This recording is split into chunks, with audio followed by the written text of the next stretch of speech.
What's going on YouTube? My name is Anti-Problematic, and today we are going to be going over my personal top 5 most annoying solo laners. Now, before I get into the video, don't forget to like, comment, and subscribe. And if you would like to keep up with any further videos, I'll be leaving a link to my Discord chat in the description below.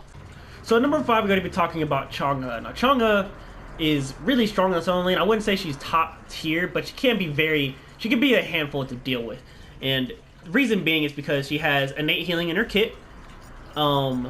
She can heal with her third ability. She has a CC immune, damage immune second ability, as you can see here. Her only issues in the solo, being in her early game, is that she needs mana, and because there's a mana camp for her, that kind of gets rid of the issues that she does have, along with Totem. And since she's also a mage, she can clear fairly easily with her first ability and her third ability. On top of the fact that she doesn't really need to go back because of her passive. Now, if you don't know what her passive does, what happens is that her little jade rabbit here will go back to the fountain for her and buy items. And then she can just stay in lane and keep farming. Along with the fact that she has really insane mobility.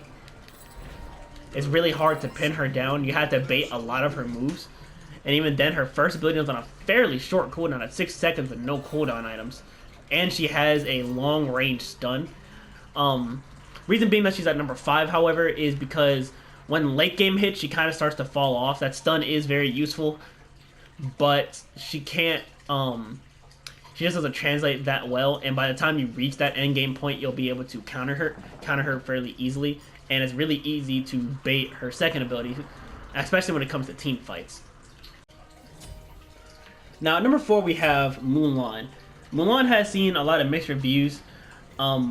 Me personally, I think this character is a little ridiculous, even though she does have some pretty bad matchups. However, her base damage at the beginning is very strong. She has cleave autos. She has really good damage if she's good and can hit her third ability all the time, which is honestly kind of impossible, but a good Mulan could at least hit it at least 80% of the time. She gets an insane amount of healing from all of her abilities. She's kind of up there with King Arthur when it comes to abusing Glad Shield, because her healing and her damage on top of that is kind of stupid. On top of the fact that as her damage increases and the more she uses her ability, she gets more passives such as higher attack speed, higher damage, movement speed, healing, and protections. And even though her ult isn't the greatest, I'll admit, it does still make it harder for you to pin her down. And then once the only reason why she's at number 4 for me, though, is because I do agree that once she hits a late game point, she's a lot easier to deal with. However, it doesn't change the fact that at the early game in the solo lane, even with the bad matchup, she kind of rules until level 3, level 4, even in some cases level 5.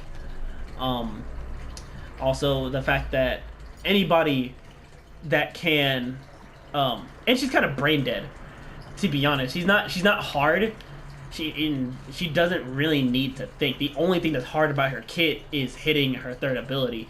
But other than that, her damage and her healing more than make up for the fact that her late game is kind of weird.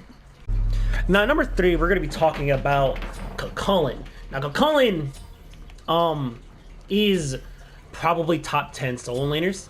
Just barely out of top 5 just because he doesn't really have sustain. However, the damage output he has, the fact that his first ability has a 50% healing reduction, he can outplay a lot of people with just this leap, and it dodges a lot.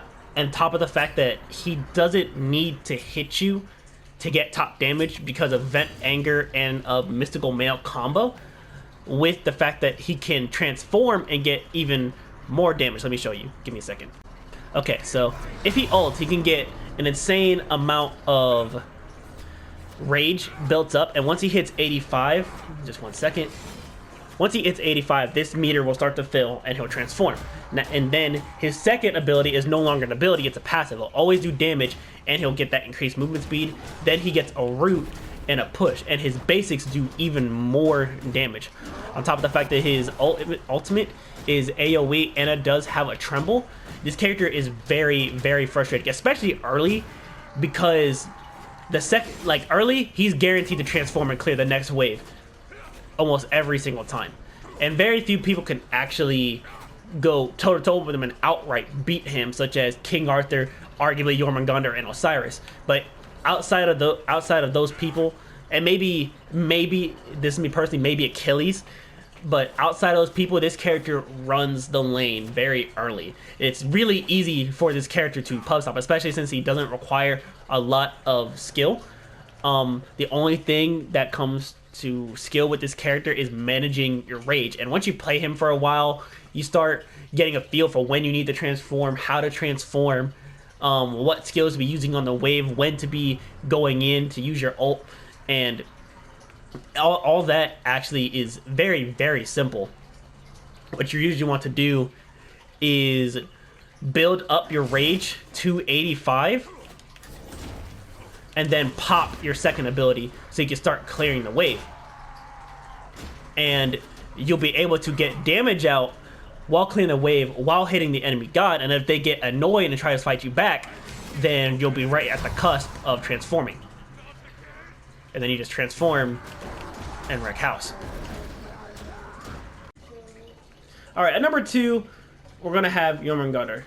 Yes, I understand that this character is probably still the best solo laner, and for good reason.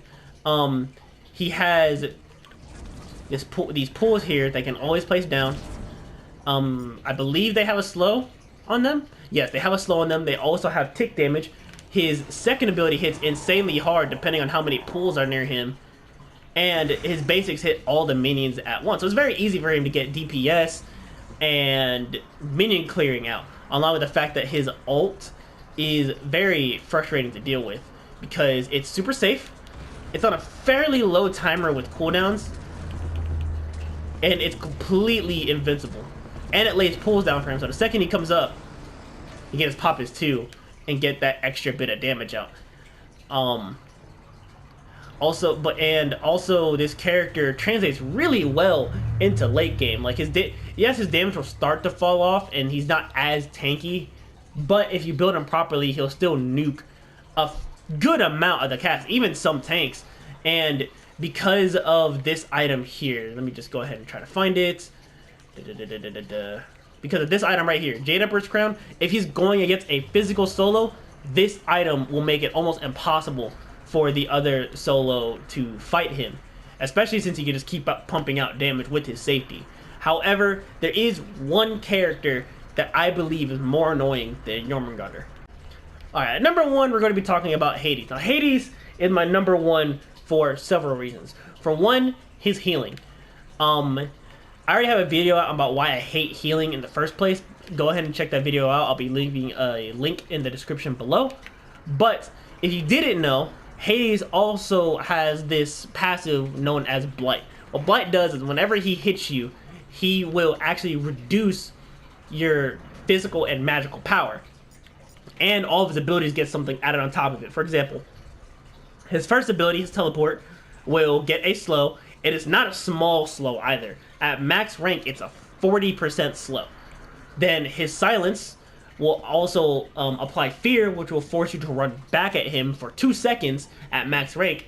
And then his third ability will get an insane healing buff. It already heals for a chunky amount when you hit the wave, but if they're blighted as well, you almost heal to full. So, and then his ultimate, if you're blighted, will actually take away your protections while also giving him protections and damage mitigations for the entire ultimate. So this character, as a mage, is already fairly tanky with just a warrior's blessing and a Bancross. He's virtually unkillable. And then if you're in solo lane with him, you can build him pseudo tanky. If you don't know what pseudo tanky is, it basically just means items like Void Stone that give you power and protections. So this character can hit you hard, it's hard to kill him, and he heals for a ridiculous amount, even with anti-heal. even with anti-heal, it's still pretty decently hard to fight this character. And anti-heal starts, as I said in my other video, are fairly lackluster. They're actually completely unviable. You probably don't even want to do that. You probably want to get anti-heal like third card, and if you do that, you run the risk of getting not necessarily out cleared, but out sustained, and it's very frustrating from a solo lane perspective. Now, those are my top 5 most annoying solo laners. If you liked the video, don't forget to leave a like and a comment, and don't forget to subscribe.